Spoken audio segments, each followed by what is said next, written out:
Assalamualaikum warahmatullahi wabarakatuh. Selamat siang, Bu Devi. Saya di sini ingin mempresentasikan pengalaman saya selama menjalani praktek kerja lapangan. Sebelumnya perkenalkan saya selanjutnya, Bu. Perkenalkan, nama saya Cikal Gustiaf. Saya dari kelas 12 Broadcasting 2. Alamat tempat tinggal saya ada di Jalan Gedongan, Kecamatan Colomadu, Kabupaten Karanganyar. Saya memiliki minat di bidang penyiaran dan perfilman, juga di industri hiburan, dan saya sadar saya memiliki minat dan bakat di bidang sepak bola dan di video game. Tujuan karir saya untuk jangka pendek atau untuk kedepannya, saya ingin berkuliah, dan untuk jenjang karir saya untuk kedepannya, saya ingin bekerja dan membangun karir di perindustrian besar. Dan tentu saja tujuan karir saya keseluruhan hanya untuk memperbaiki ekonomi keluarga. Selanjutnya, lalu saya ingin mempresentasikan profil tempat prakerin saya. Tempat saya menjalankan praktik kerja lapangan selama 6 bulan, yaitu Solopos Media Group. Selanjutnya, saya ingin menjelaskan sejarah singkat tentang perusahaan Solopos Media Group. Solopos merupakan surat kabar harian pagi yang terbit di kota Surakarta, Jawa Tengah, yang pertama kali terbit pada September 1997. Penerbitnya adalah PT Aksara Solopos yang juga menguasai saham percetakan PT Solo Grafika Utama dan Radio Solopos. Solopos berkembang menjadi perusahaan media multiplatform dan menambah banyak media penyiaran. Selain koran, Solopos memiliki situs berita solopos.com sejak 2007 dan yang terbaru membuat layanan berbasis video lewat divisi Solopos Multimedia. Setelah merambah menjadi multiplatform, Solopos berganti branding menjadi Solopos Media Group untuk menegaskan diri sebagai media dengan banyak model layanan. Untuk alamat perusahaannya sendiri ada di Jalan Adi Sucipto, Karangasem, Kecamatan Lawean, Kota Surakarta, Jawa Tengah. Selanjutnya, dan pengalaman saya selama menjalani praktik kerja lapangan di Solopos adalah, untuk pengalaman ini saya ingin menjelaskan dari 3 poin. Yang tiga poin ini adalah 3 jobdesk utama yang saya lakukan selama menjalani praktik kerja lapangan. Yang pertama yaitu editing news. Selanjutnya,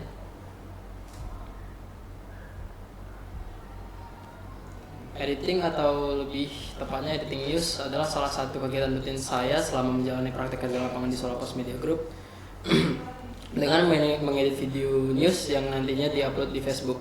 Rata-rata saya mengerjakan video news ini 3-5 news dalam seharinya, dan saya menggunakan Adobe Premiere untuk melakukan editing news ini. Selain mengedit video news, saya juga mengedit foto yang nantinya juga digunakan sebagai thumbnail video news. Sarana aplikasi yang saya gunakan untuk mengedit thumbnail video news adalah Adobe Illustrator. Selanjutnya adalah Set Studio. Set Studio dilakukan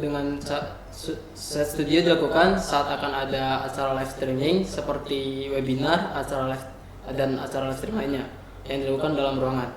Set Studio dilakukan dengan cara menata blok kamera, pencahayaan, dan properti atau dekorasi lainnya yang digunakan selama live streaming. Dan dalam proses live streaming atau webinar menggunakan kamera NX100. Selain untuk webinar dan live streaming, Set Studio juga dilakukan untuk dilakukannya rekaman podcast atau rekaman yang dilakukan di dalam ruangan lainnya. Biasanya menggunakan single cam selama live streaming, namun terkadang menggunakan multicam. Lanjut. Jobdesk yang terakhir adalah kameramen. Lanjut.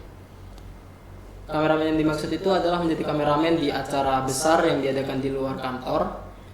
Dan menjadi kameramen ini dilakukan secara live streaming di acara besar dan disiarkan di YouTube Expos Live. Dalam prosesnya, kameramen dituntut untuk memahami dan melaksanakan perintah switcher. Kameramen juga dituntut untuk memprediksi dan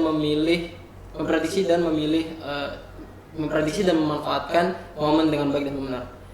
Memanfaatkan momen dengan baik dan benar ini maksud adalah ketika di acara besar tersebut ada pembawa acara, ada bintang tamu, ada band, ada audience, atau ketika saat audiens berinteraksi dengan pembawa acara, atau ketika sang bintang tamu spesial menaiki panggung atau berinteraksi dengan pembawa acara.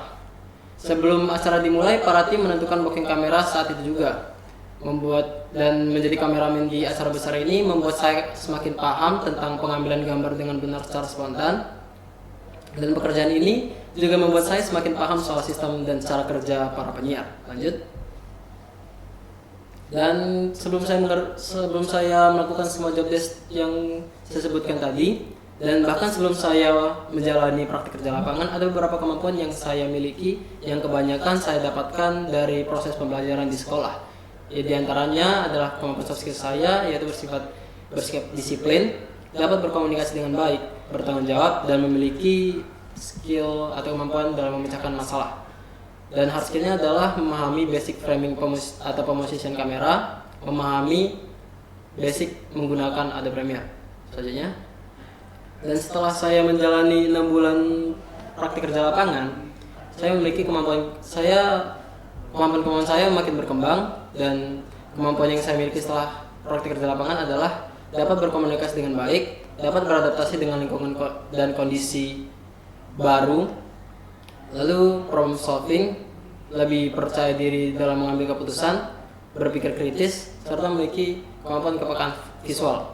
Hard skill yang saya dapatkan adalah lebih menguasai framing dan blocking kamera, memahami dan dapat mengatur lighting untuk pencahayaan dalam ruangan, lebih memahami cara kerja OBS, dapat menggunakan dan memahami Adobe Premiere dengan lebih baik, menguasai basic Adobe Illustrator. Lanjut. Dan setelah semua pemaparan tersebut, adakah keterkaitan mata pelajaran umum pada saat menjalani praktik kerja lapangan, atau adakah keterkaitan mata pelajaran di sekolah pada saat menjalani praktik kerja lapangan? Tentu saja ada. Lanjut. Seperti saat saya mempelajari bahasa Indonesia, itu sangat membantu saya dalam berkomunikasi selama PKL, khususnya saat berkomunikasi dengan karyawan yang mengharuskan saya untuk menggunakan bahasa formal. Lanjut. Lalu ketika saya mempelajari bahasa Inggris, itu sangat membantu saya dalam memahami istilah-istilah bersifat teknis yang berbahasa Inggris selama PKL.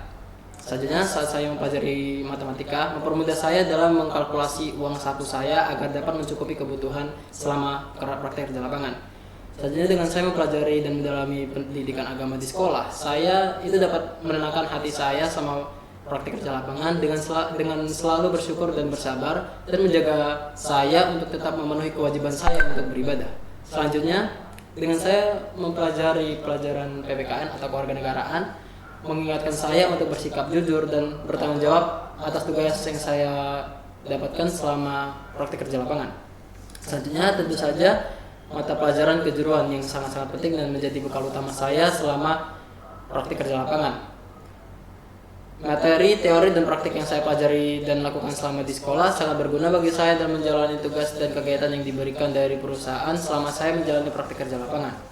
Materi dan praktik teknis yang saya pelajari di sekolah seperti blocking dan komposisi framing kamera, pencahayaan, basic editing video dan audio, serta cara menggunakan alat-alat lainnya sangat membantu saya dalam mengerjakan berbagai tugas dan kegiatan selama praktik kerja lapangan. Selanjutnya, oleh sebab itu sangat penting pembelajaran dan pembekalan yang dilakukan di sekolah untuk praktik kerja lapangan. Oleh karena itu saya ingin merefleksi selama 3 tahun saya bersekolah di SMK Negeri 7. Dengan banyaknya pembelajaran yang saya dapatkan selama di sekolah sangat membantu saya selama menjalani praktik kerja lapangan, mulai dari permasalahan yang umum seperti komunikasi dan bersosialisasi serta berperilaku baik sampai persoalan teknis seperti mengoperasikan kamera, pencahayaan hingga editing.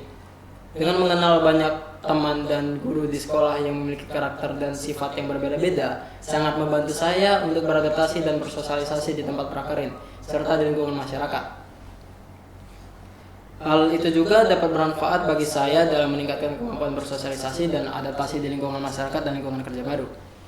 Fasilitas yang dihadirkan di sekolah seperti ruangan lab komputer, artistik, studio, serta sarana praktik kerja seperti komputer, kamera, lighting, sound recorder, dan alat lainnya sangat mumpuni bagi saya dan teman-teman yang ingin mempelajari materi kejuruan serta mempraktikannya. Hal tersebut sangat membantu kami termasuk saya untuk memahami segala hal terkait penyiaran perfilman yang tentu saja akan bermanfaat bagi kami sebagai bekal dunia kerja ke depannya. Selanjutnya. Dan berikut dokumentasi kegiatan saya selama praktik kerja lapangan. Ini saat saya nge video, ada event besar.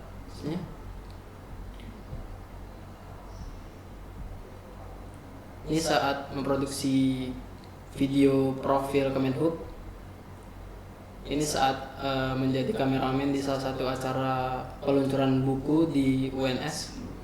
Ini saat jepretan saya saat mengedit video news. Lalu ini syuting podcast dilakukan di kantor Telpos. Dan harapan saya dan cita-cita saya untuk kedepannya adalah dapat bekerja dan berkarir di industri besar nasional dan internasional, menjadi orang yang jauh lebih baik dan dapat bermanfaat bagi lingkungan dan masyarakat, membahagiakan dan membanggakan orang tua, mempunyai karir dan reputasi yang baik, serta membuat atau membangun bisnis dan lapangan kerja baru. Sekian presentasi saya. Akhir kata terima kasih. Wassalamualaikum warahmatullahi wabarakatuh. Jika tadi jobdesknya ada 3 ya? Iya. Editor, studio dan kameramen. Dari ketiga jobdesk itu yang paling kamu minati apa? kameramen. Karena kerjanya itu di luar ruangan pertama, terus lebih menantang gitu, lebih dapat lebih menantang kreativitas kita dalam menata blocking kamera, terus menentukan momen jepretan gitu. Terus kameranya yang digunakan di sana kamera apa? NX100 sama kayak set studio. Sama kayak di film. Berarti kamu udah bisa beradaptasi langsung ya? Iya. Menggunakannya. Terus kendala yang paling besar pada saat kamu jadi kameramen apa? Saat kameramen kendala terbesar ada beberapa acara-acara besar yang dulu pernah konser gitu, yang suaranya nggak kedengaran, suara switcher nggak kedengaran walaupun udah pakai intercom, tetap nggak kedengaran karena saking berisiknya. Dan itu saya tuntut untuk berpikir sendiri tanpa disuruh sama switcher. Saya cari sudut-sudut gambar, cari momen sendiri, ya seperti itu. Kalau ilmu yang tidak didapat di sekolah, kamu dapat di sana apa? Saya dapat banyak itu sih, wawasan tentang cara kerja industri besar kayak industri penyiaran di industri yang tadinya nggak ada di sekolah. Apa ya? Kayak event organizer ya, dan terus kayak produksi pas sebelum acara-acara besar itu kayak di briefing dulu, saya floor plan, terus rundown, terus bintang tamu apa aja yang akan hadir, terus apa hal-hal penting yang diprioritaskan untuk disorot sebagai kameramen gitu. Itu untuk poin plus ya. Kalau yang menjadi hambatan besar selama 6 bulan. Selama 6 bulan bekerja praktik kerja lapangan sih nggak terlalu ada. Pas 1 bulan 2 bulan pertama praktik kerja lapangan di situ ya, waktu itu masih masa-masa adaptasi, belum kenal sama karyawannya, belum kenal cara kerjanya ya, di situ masih bingung. Jadi kayak seharian full cuman duduk di meja yang isinya anak magang semua gitu, nggak ada kerjaan, terus bingung mau ngapain. Komunikasi ke karyawan juga masih sungkan. Tapi sejauh ini setelah PKL komunikasi Kalau setelah komunikasi, maksudnya setelah PKL? soft skill secara komunikasi Komunikasi. ada perbedaan nggak sebelum PKL dan setelah PKL? Ya, kalau berkomunikasi ke teman-teman yang sebaya mungkin nggak terlalu, soalnya beda bahasa yang saya. Maksudnya cara berkomunikasi kamu gimana sebelum PKL? Mungkin saya agak tertutup. Iya. Setelah PKL ini apakah ada perubahan nggak? Iya, selama sebelum PKL ya sedikit tertutup, tapi setelah PKL-nya saya semakin percaya diri untuk ya berkomunikasi sama teman-teman, sama orang sekitar.